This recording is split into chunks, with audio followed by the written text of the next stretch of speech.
भूजा लेकर मम्मी के सब कोई खाए के बैठे। हम उस बात को बुरा नहीं माने, हमको मन में था कि हमको इसको सीखना है, जैसे भूजा लाना हो, चाय लाना हो, कुछ चीज लाना हो, ला के हमको सीखना है। BA, BCom, BSc, MA, MCom करें विश्व की सबसे बड़ी यूनिवर्सिटी इग्नू से। सॉल्व असाइनमेंट्स और गाइड बुक्स प्राप्त करें। संपर्क करें Mahakal computers, DAV PG college के पास, पंच मंदिरा मोड़ से दाहिने, सिवान। नमस्कार, मैं हूं सुशांत और आप देख रहे हैं फ्लाइंग सुशांत। अभी हम सिवान शहर में मौजूद हैं और सपनों के सिवान के एक नए एपिसोड में आपका स्वागत करते हैं। जब बात होती है कुछ नया खोजने की, कुछ नया करने की, कुछ अपने ज़िला, अपने आसपास के लिए कुछ उत्कृष्ट देने की, तो बहुत सारे संस्थान, बहुत सारे ऐसे सिवान में इंस्टीट्यूट हैं, सिवान में ऐसे संस्थान हैं जो कि कुछ बेहतर करते आ रहे हैं। उसी में अगर कुछ स्टार्टअप करने का जब बात आता है तो बहुत तरह की बात होती है। जब भी हमारे यहाँ कोई त्यौहार होता है, पूरे भारत में कोई त्यौहार होता है, कोई बड़ा ओकेजन होता है, कुछ बड़ी घटना घटती है, तो हमेशा याद किया जाता है उसको दिखाने का। बहुत सारे समाज सेवी जो हैं वो अपने चेहरे के साथ उस जो गहरी संवेदनाएं हैं उसको दिखाने का प्रयास करते हैं। और वहाँ पर बात आती है बैनर की, फ्लैक्स की, छोटे छोटे सोशल मीडिया पोस्ट की।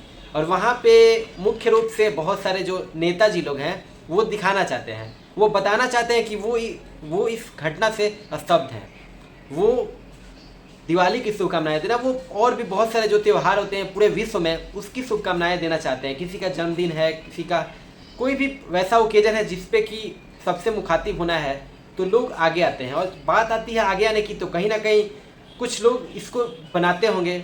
अगर वो पोस्ट बनेगा नहीं तो फिर लोग शेयर कैसे करेंगे। उसी क्रम में बात आती है कुछ नया करने की, कुछ बनाने की, तो सबसे पहले ग्राफिक्स डिजाइनिंग की बात आती है। और उसके साथ साथ समाज सेवा भी एक बड़ा पहलू है। अगर आप अपने गृह जिला में हैं और कुछ नया कर रहे हैं, कुछ बड़ा करना चाहते हैं, तो आपको फोकस ज़रूर करना होगा कि कुछ वैसे लोग के साथ हम जुड़े जो कि यहाँ पे ग्रास रूट लेवल पे काम करना चाहते हैं, यहाँ के जो शोषित जो परिवार हैं उनको देखना चाहते हैं। इसी क्रम में नाम आता है सबसे पहले सोसाइटी हेल्पर ग्रुप का। सोसाइटी हेल्पर ग्रुप एक संस्थान है, एक NGO है जो कि वैसे जो पिछड़े हैं, जो लोग मतलब दूसरे पर निर्भर है, उनको मदद करता है उनके रोजी रोटी में, उनको उनके पहनावे में, उनके मेडिकल में और भी बहुत तरह में। और आज हमारे साथ मौजूद हैं सोसाइटी हेल्पर ग्रुप के उपाध्यक्ष संदीप कुमार और संदीप ग्राफिक्स के डायरेक्टर। सबसे पहले सर स्वागत है आपका। आपको भी बहुत बहुत बधाई कि आप हम लोग ऐसे प्रतिभाओं को एक उजागर करने का काम कर रहे हैं। आपके चैनल के जो भी दर्शक हैं हम लोग भी बहुत बधाई। सिवान में बहुत सारे मीडिया के लोग हैं और बहुत सारी प्रतिभाओं को दिखाया जाता है। बहुत सारे मुख्य रूप से जो सोशल मीडिया के लोग हैं वो, तो बात आती है कि कुछ अच्छा दिखाने का, और लोग कवर भी करते हैं। बहुत सारी जो न्यूज़ है, बहुत सारे न्यूज़ चैनल जो हैं, टीवी, अखबार, पत्रिका जो भी है वो कवर करते हैं, लोगों को दिखाते हैं। लेकिन हम कुछ अलग करना चाहते हैं, हम प्रतिभाओं को दिखाना चाहते हैं। नो डाउट आप अच्छा काम कर रहे हैं, लेकिन पूरे विश्व में ये मैसेज जाना चाहिए कि सिवान में एक ऐसे भी संदीप हैं जो कि अपना काम करते हुए, अपने अंदर लगभग 10 स्टाफ को रखते हुए सामाजिक काम भी कर रहे हैं और अपना एक सेटअप भी चला रहे हैं। इनके वजह से 10 लोग का पेट भी चल रहा है। तो ये सफ़र कैसे शुरू और किस मजबूरियाँ में इसको शुरू करना पड़ा? देखिए, सबसे पहले हर एक इंसान की एक मजबूरी होती है जी। वो मजबूरी होती है पैसा, जो एक समझिए सबसे बड़ी मजबूरी होती है। वो मजबूरी इंसान के जीवन का एक रास्ता को बदल देती है। तो मेरे साथ भी समझिए, मुझे भी मतलब बचपन से मतलब पढ़ लिख के कुछ अच्छा करने का शौक़ था। अब तो अच्छा ये भी था कि हमको रास्ता कुछ नहीं मिल पा रहा था, कोई गाइड करने वाला भी नहीं था। तो हम अपना माइंड मेकअप किए। मेरे पिताजी आर्टिस्ट हैं, तो वो अपना जैसे फ्लेक्स बोर्ड वगैरह का डिजाइनिंग वगैरह होता है, तो पटना जाकर डिजाइनिंग कराते थे।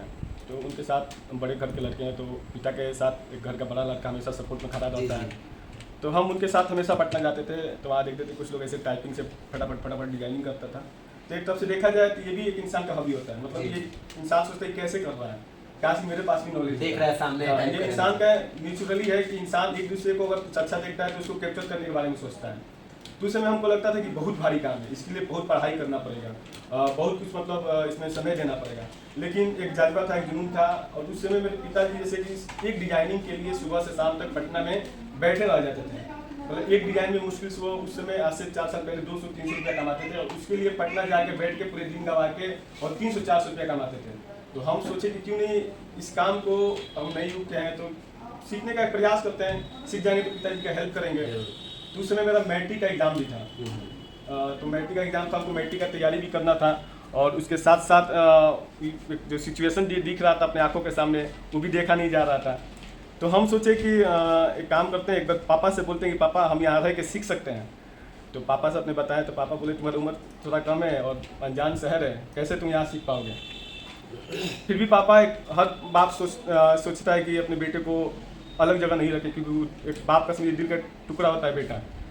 तो वो समझिए दिल पे पत्थर रख के वो हमको वहाँ छोड़े और बोले ठीक है तुम सीखो यहाँ। वो पापा के फ्रेंड है वहाँ पे, तो उन्हीं के पास हम रह गए। वहीं प्रेस लाइन में अपना 2 साल उस समय गवाए। 2 साल में समझिए कि जब हम वहाँ कंप्यूटर छूने के लिए झाड़ू लगाते थे, वहाँ जब हमको मतलब कीबोर्ड पे कभी उंगली नहीं रखे थे, लेकिन जब कीबोर्ड पे जो उनसे बात की, जो वहाँ के डिजाइनर थे उस समय, सबको एटीट्यूड होता है, लेकिन मेरे अंदर एटीट्यूड नहीं है। मेरे 2 स्टाफ अभी अवेलेबल हैं, कभी मेरे अंदर वो एटीट्यूड नहीं है कि आपको ये कंप्यूटर नहीं छूना, ये नहीं छूना है। लेकिन उस समय हमको जब वहाँ ये गए वहाँ पे, तो पहले तो 2-3 दिन हम वहाँ देखे कैसे यहाँ काम होता है, कैसे यहाँ का सिचुएशन है, क्योंकि नए जगह पे नए लोग हैं।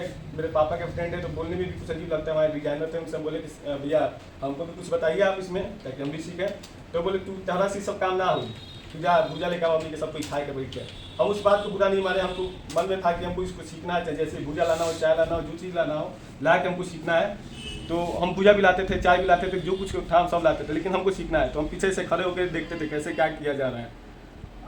उसके बाद जब रात में ऑफिस वगैरह बंद होता था तो उसी ऑफिस में हम सोते थे। जैसे ये एक कैंपस है, ऐसा ही उसका भी कैंपस था, तो उसी ऑफिस में सोते थे। एक दिन हम रात को थोड़ा सा चाणक्य बुद्धि लगाएं कि इस कंप्यूटर पे खोल के आज हम चलाते हैं, रात में देखते हैं कि हम कर पा रहे हैं कि नहीं। तो इस रात में कंप्यूटर खोले तो उसमें पासवर्ड होता था, हमको नॉलेज नहीं था कंप्यूटर कैसे चलाया जाता है। तो पता ना अचानक बंद हो गया, अब डर हो गया, रात में नींद नहीं आई हमको, कहीं ख़राब नहीं हो गया। तो उसमें कुछ ऐसा QR कोड होता है, जैसे उसको करने से वो सही हो जाता है। अब उसका नॉलेज हमको है। तो सुबह वो आए तो देखें तो बोले कि कोई कंप्यूटर छेड़छाड़ तो नहीं ना किया है। तो हम बोले कि भैया देखिए ना, हम साफ सुथरा बोले भैया देखिए ना, हमको चलाने का मन था तो हम किए। अच्छा ठीक है हम तुमको देख रहे, तुमको बहुत सीखने का मन है, अब तुम आओ सिस्टम पे बैठो। तो उस समय हमको सिस्टम पे बैठा है, मतलब 1 साल का। कौन से साल की बात है ये? आपको 2017 की बात है, 17-16 की बात है, 16 की। ठीक है। तो उस समय वो हमको सिस्टम पे बैठा है, कुछ नॉलेज दिए हैं। उसके बाद उस समय से सीखना थोड़ा स्टार्ट हुआ, मतलब बहुत संघर्ष करना पड़ा 3 साल। समझिए इसको सीखा जाए तो मुश्किल से 4 से 5 महीने में सीखा जा सकता है, कोई सिखाने वाला व्यक्ति हो तो अच्छा। लेकिन हमको 3 साल गंवाना पड़ा, 3 साल बहुत सारे संघर्ष करना पड़ा। दोपहर का खाना नसीब नहीं रहता था, सुबह केला खाते थे और रात को सीधा हम खाना खाते थे। हम सब भूल गए थे कि हमको अपने शरीर पे क्या देना, हमको टैलेंट लेना था, और टैलेंट हम हासिल किए हैं और आज इस मुकाम पे हैं। ये बहुत अच्छा लगता है, और कहीं ना कहीं बिना पत्थर को घिसे हुए पत्थर वो भगवान का मूर्त नहीं बनता है। और ये सफलता की खोज जो इन्होंने की, आज अगर इनके पास हम आए हैं और आज अनेकों लोग आपको जानते हैं, आपके बारे में कुछ जानना चाहते हैं, लोगों को बताना चाहते हैं, आपको संपर्क करते हैं। अभी यहाँ पे हम हैं, फिर भी 2-4 कस्टमर आते जाते रह रहे हैं, लगातार आपके हर एक मिनट एक कॉल आ रहा है। तो ये व्यस्तता, ये लोगों का प्यार और ये आपका इंगेजमेंट लग रहा है कि मतलब कुछ बढ़िया सिवान के लिए हुआ है। अच्छा, ये तो जैसे आप चूँकि अभी के समय में ये सोशल मीडिया पोस्ट या फिर चुनाव में काफ़ी व्यवस्था हो जाती है, और आपका एक और सेंटर है वहाँ पे फुल फ्लेज में काम होता है। तो ये काम को करते करते मतलब चूँकि हम मालूम किए तो पता चला कि आपने 3 साल पढ़ाई, उसके अलावा भी दूसरे जगह काम किया है। तो सोसाइटी हेल्पर ग्रुप के साथ ही मिलकर सेवा करने का मन क्यों किया? देखिए, सिवान में एक सोसाइटी हेल्पर ग्रुप का आप नाम सुनते हैं जी। इस ग्रुप को एक और नाम से जाना जाता है, जिसका नाम है टीम अनमोल। जी।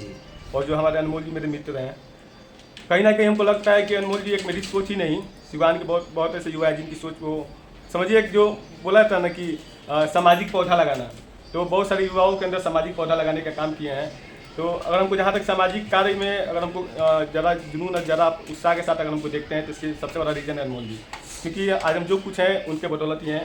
उनके सामाजिक कार्य को देख ही हम उनका एक समझिए उनके साथ एक बड़े भाई की तरह कदम से कदम मिला के चलते हैं।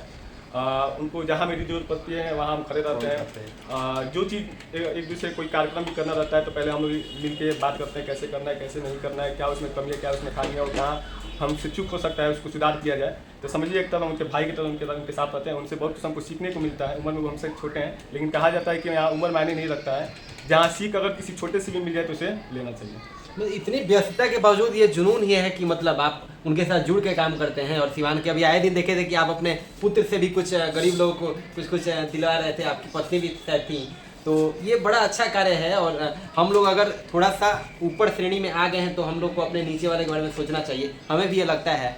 और ये बहुत अच्छा रहा, आपके बारे में हमने जाना। आप प्रयास करिए कि जैसे आपको जितना मेहनत करना पड़ा सीखने में, अगर आपके पास कोई वैसे लोग आते हैं कुछ सीखने के लिए तो आप उनको थोड़ा सा सिखाइएगा। देखिए एग्जाम्पल में मेरे बगल में रोहन जी बैठे हैं जी। हम अपने मुंह से नहीं बोलेंगे, ये खुद बताएंगे कि ये जब फर्स्ट टाइम आए थे इनसे हमारी मुलाकात कैसी हुई और इनका सिचुएशन क्या है, ये खुद इनको बताएंगे। रोहन जी कैसे आपने ये चीज़ सीखा? जी मैं जैसे शौक तो जैसे भैया का शौक तो मुझे बहुत था ना, मैंने एक दो जो ट्राई किया, कहीं ट्राई हो नहीं पाया। और घर का जो फैमिली कंडीशन इतना बेकार था जिसके लिए मुझे सिर्फ 10-15 हज़ार रुपये कमाने के लिए यहाँ से कुछ दूर जाना पड़ा। जी जी। मेरे भैया काम के तलाश में भटकते भटकते जैसे तैसे मालूम कि यहाँ पे आए, तो भैया बोले दी कोई डिजाइनर है काम जानता हो तो वो लाइए, अदरवाइज हमारे पास डिजाइनर का जरूरत है ना। फिर भी मैं सुना वहाँ से आया, है भैया के पास आया, अपना सिचुएशन बताया, तो तब मुझे काम के कुछ नॉलेज नहीं, बस इतना कंप्यूटर ऑन करना है, सिस्टम चलाना, बस इतना। डिजाइनिंग का कभी भी नहीं मालूम था फिलहाल फोटोशॉप में, है ना।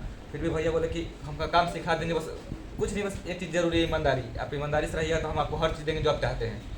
मैंने भैया को ज्वाइन किया, तकरीबन मुझे 3 महीना आसपास टाइम बीत रहा है और मुझे कभी भी ऐसा फील नहीं हुआ कि मैं कहीं काम कर रहा हूँ। मुझे ऐसा लगता है कि मैं अपने घर पे हूँ, अपने बड़े भाई के सामने हूँ, है ना। और किसी का ऐसा होता है ना कि हम किसी के नीचे रह के काम कर रहे हैं, वैसा कोई फील ही नहीं होता। दुकान का चाबी हो वो भी हमारे हाथ में रहता है, चाहे किसी चीज़ के लिए हम लोग को नहीं है कि आप ये नहीं कर सकते, हर चीज़ का अलाउ है, हर चीज़ का फ्री है ना। उसके लिए बस ये बस अपने टाइमिंग पे काम होना चाहिए और किसी चीज़ का हम लोग। और जब काम सीखने का है ना, जो भैया अपना स्ट्रगल बता रहे कि हमें इतना स्ट्रगल करना पड़ा, ये करना, वैसे कोई चीज़ नहीं है। हम लोग को कुछ नहीं भी आता वैसे पूछते भैया सर बता दीजिए, तो वो पूछना नहीं पड़ता। और देखते हैं कि हमें ये गलती हुआ है तो खुद बताते हैं कि ये गलती आप कर रहे हैं, इसको सुधार दीजिए, आपके लिए ज़्यादा बेटर होगा। और 3 महीने में जो शायद मैं साल भर पर सीख पाता वो काम में मुझे लगता है मैं 2-3 महीने का तो सीख चुका हूँ भैया के पास। चलिए बहुत बढ़िया, मतलब कहीं बॉस बनने का प्रयास नहीं किए हैं और अपने छोटे भाई के जैसा आपका ख्याल रखे, ये बहुत बड़ी बात होती है। और ये रही संदीप ग्राफिक्स के संदीप जी की कहानी, और ऐसे ही एक और कहानी हम लेकर आएंगे। संदीप जी आपका बहुत बहुत धन्यवाद समय देने के लिए। चलिए ठीक है, बने रहिए हमारे साथ।